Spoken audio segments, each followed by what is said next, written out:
Vamos ficar de pé nesse momento, meus irmãos, por favor. Receber com uma calorosa salva de palmas para Jesus o pastor Júnior Marques, que nos trará a palavra de Deus essa noite. Salva de palmas para Jesus na vida do pastor Júnior Marques. Igreja, recebam todos a paz do Senhor. Os que trouxeram a Bíblia, por favor, tome ela em suas mãos. Livro do Gênesis, capítulo de número 25, por favor. 26, por favor. Livro do Gênesis, capítulo de número 26. Enquanto você localiza o texto sagrado, eu quero glorificar a Deus pela rica oportunidade de estarmos reunidos nessa noite, para juntos adorarmos ao nome do nosso Senhor Jesus. Haja vista ser uma oportunidade singular de adorar aquele que é digno de toda honra, toda glória e de todo louvor. Eu quero ser grato a Deus pela vida do casal pastoral desta casa, pastor Rinaldo e a pastora Simone. Deus abençoe, tá, pastor? É uma alegria, uma honra estar ladeado do Senhor. Também quero ser grato a Deus, louvar a Deus pela vida do vice-presidente dessa casa, pastor Suete. Deus abençoe. E também a toda a coordenadoria do grupo de missões, né, na pessoa do pastor Eliatan e também do pastor André. Deus em Cristo os abençoe. Todos os ministros que estão na minha retaguarda, Deus seja louvado. No decorrer da mensagem a gente vai citando algum nome de alguns amigos que aqui estão, e mesmo na ausência dele, eu também preciso ser grato a Deus pela vida do missionário Wellington, que fez a ponte para nós estarmos aqui nessa noite. Eu deixo aqui a minha palavra de gratidão a ele. Livro do Gênesis, capítulo de número 26, eu quero ler com os amados irmãos, rapidamente, o versículo de número 17 e o versículo de número 18, por favor. Versículo 17, o 18 e o 19. Acompanhe de acordo com a sua versão bíblica. A minha diz assim: Então Isaque saiu dali e se acampou no vale de Gerar, onde ficou morando. Isaque tornou ali a abrir os poços que haviam sido cavados nos dias de Abraão, seu pai, porque os filisteus os haviam entulhado depois da morte de Abraão, e lhes deu os mesmos nomes que o seu pai já lhes tinha dado. Versículo 19. Os servos de Isaque cavaram no vale e acharam um poço de água nascente. E você que pode, diz amém. Se assente, por favor.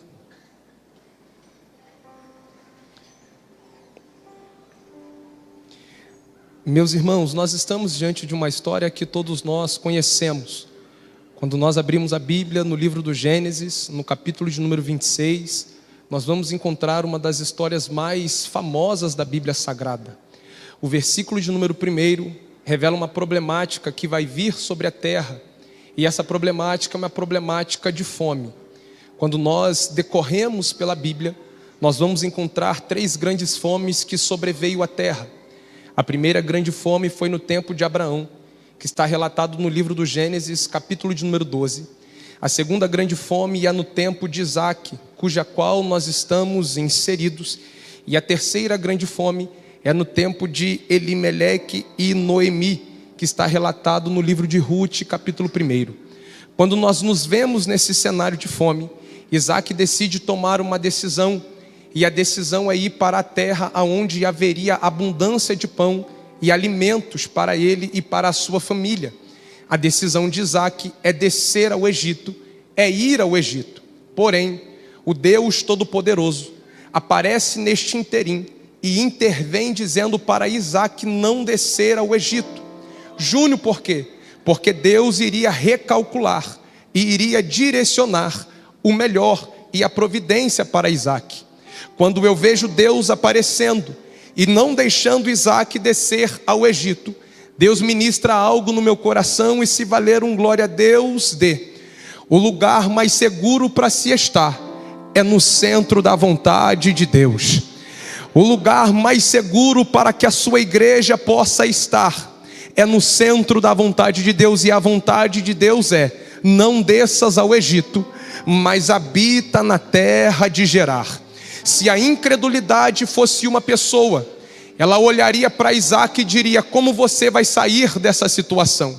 Porém, se a fé, que que agora está ladeado de Isaque pela escolha em não descer ao Egito, estivesse do lado de Isaque, diria: o que nós vamos aprender no meio dessa situação? Entenda que nem toda a adversidade ela vem com o intuito de te ferir ou até mesmo de lhe matar. Algumas enfermidades, algumas adversidades, o céu permite que nós atravessemos, para que no meio das adversidades nós aprendemos algumas coisas e o nome dele seja glorificado. Júnior Marques, eu não creio nisso, então vamos para a Bíblia.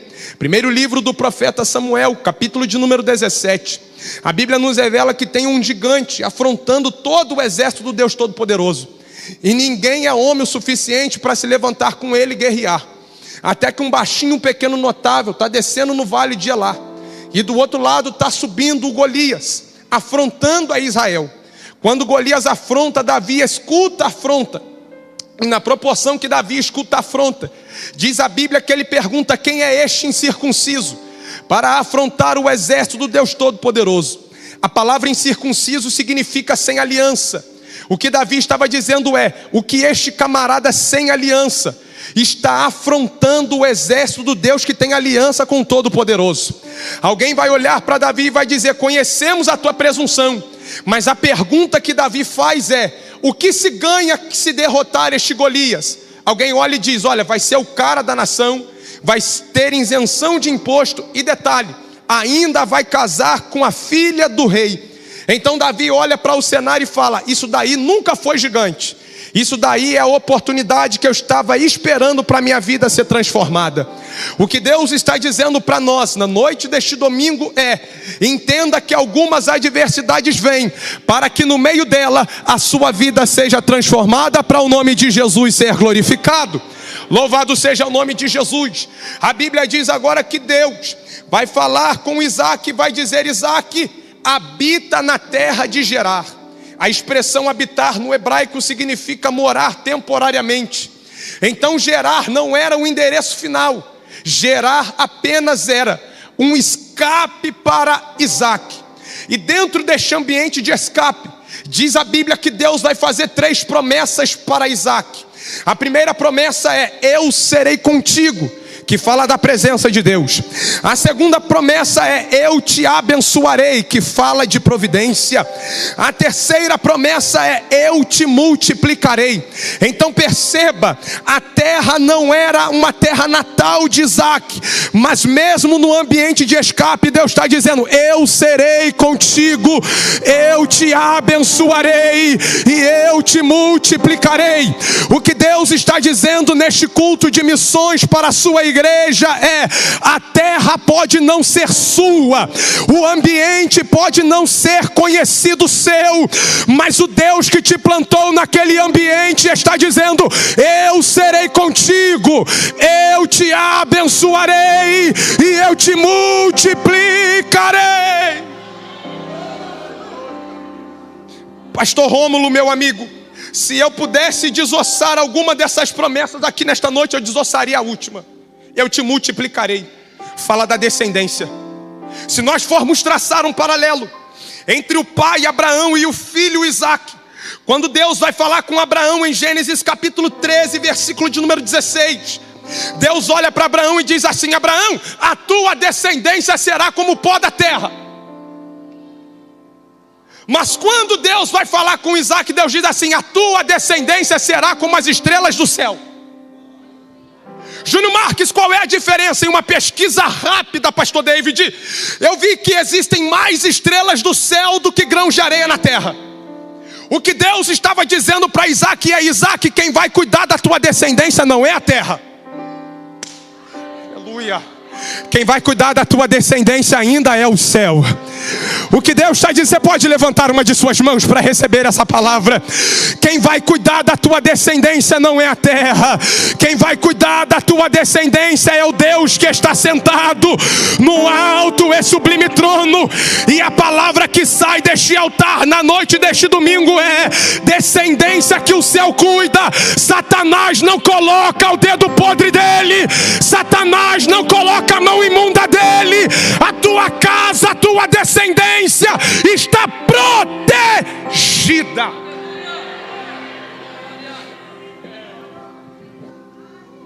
Então Isaac habitou na terra de Gerar.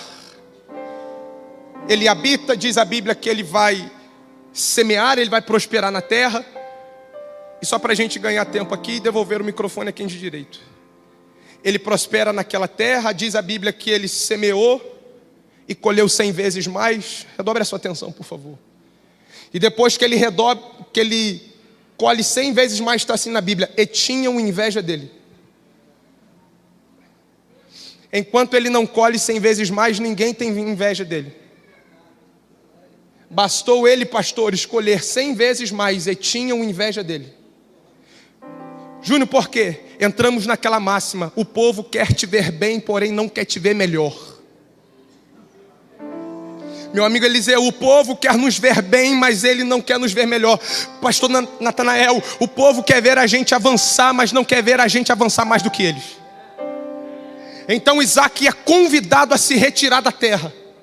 E na proporção que Isaac é convidado a se retirar na terra, se fosse nos dias atuais, Isaac estaria preservando a sua saúde mental. Júnior, por quê? Porque nós temos tantos ansiosos e depressivos. Não é só pelo mal do século, é porque nós estamos em ambientes onde nós não somos bem-vindos. Nós queremos forçar uma coisa que não deve ser forçada. E se me convidam a se retirar, com todo respeito, irmão, a gente se retira. Diz a Bíblia que Isaac vai cavar os poços do tempo de seu pai. E como que eu quero alguém ligado para poder entender isso daqui? Diz a Bíblia que ele reabre os poços do tempo de seu pai, mas ele também cava os novos. Só que quando a Bíblia nos fala dos poços do tempo de Abraão, quem mexe é Isaac. Mas os novos são os servos. Parece que eu vejo quase que Isaac dizendo: em coisa de família vocês não mexem. Coisa da minha casa vocês não mexem. Quem vai mexer sou eu. Pastor Eliatã, Isaac reabre os poços antigos, mas ele não impede os servos de cavarem os novos. Aleluia. Isaac reabre os antigos, pastores, pastor Alex, mas ele não impede os servos de cavarem os novos. Num culto de missões eu fiz esse arrodeio para chegar aqui e dizer para alguém: reabra os poços antigos. Tenha memória de reabrir os poços antigos, mas não se esqueça de arregaçar as mangas e ir cavar os novos. Louvado seja o nome de Jesus. Deus está dizendo: reabra os antigos, mas cave os novos. Por que eu tenho que reabrir os antigos, Júnior Marques? Tem água naquele poço, que tem alguém esperando aquele poço ser desentulhado para beber água daquele poço. E Deus te trouxe aqui, não foi para ver um bom pregador, eu reconheço a minha limitação, mas foi para falar contigo e dizer: é tempo de reabrir os poços antigos, mas ter disposição de cavar os novos.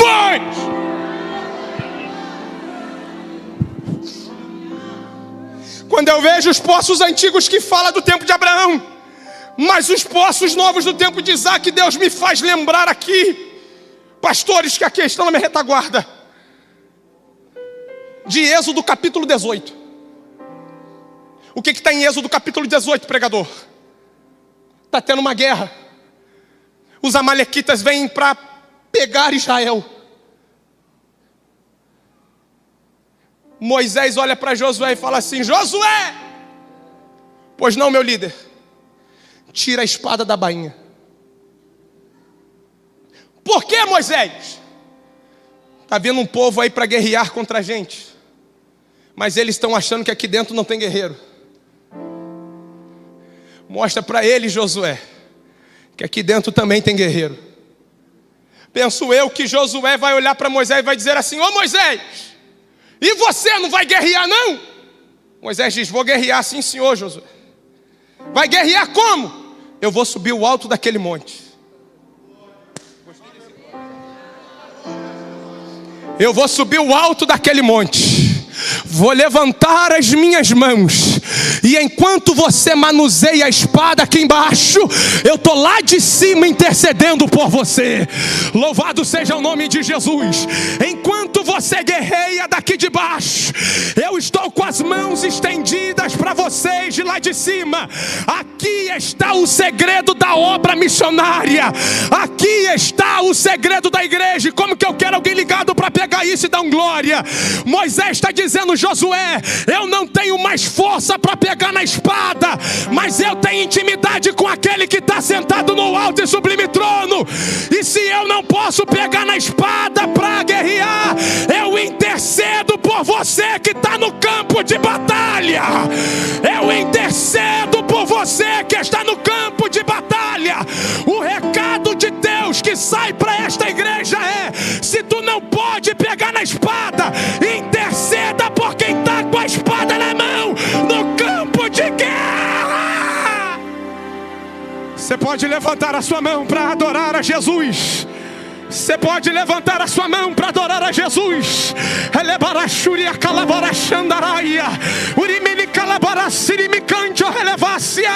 Deus está dizendo: se tu não pode ir guerrear, interceda.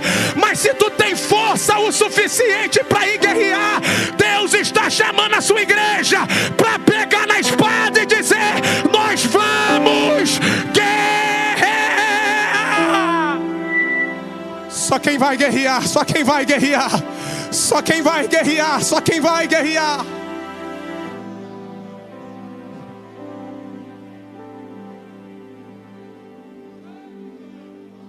Ele marashuria canto, ele vacia canaraia. Ebriatio revia suntria saio. Se tu não pode ir, interceda por quem vai. E se tu tem força para ir, Deus está te chamando. É tempo de ir. É tempo de ir guerrear. Você recebeu essa palavra nessa noite? Pode colocar a igreja. Se coloque de pé, por gentileza, no nome de Jesus.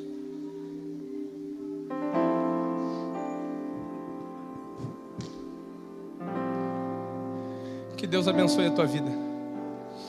Que Deus abençoe a sua casa.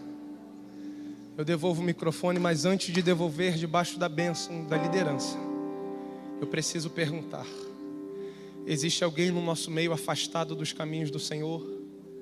Seja na nave da igreja ou até mesmo no online. Pregador, eu me afastei da igreja. Pregador, eu não sou cristão. Pregador, escorreguei. Deus está te chamando para voltar hoje. Tem um exército precisando da tua presença, para você guerrear juntamente conosco. Se você sabe que tem alguém do teu lado que está afastado dos caminhos do Senhor ou que não é cristão, fala com ele, fala com ela: vamos lá aceitar Jesus hoje. Vamos retornar hoje. Amanhã pode ser muito tarde. Existe um inimigo nessas horas chamado vergonha, que impede a pessoa de sair do lugar. Mas se você ajudar ele, se você ajudar ela, tem uma vida vindo para Jesus aqui. Não, irmão, aplauda mais forte, aplauda mais forte. O céu está em festa por causa da vida deste moço.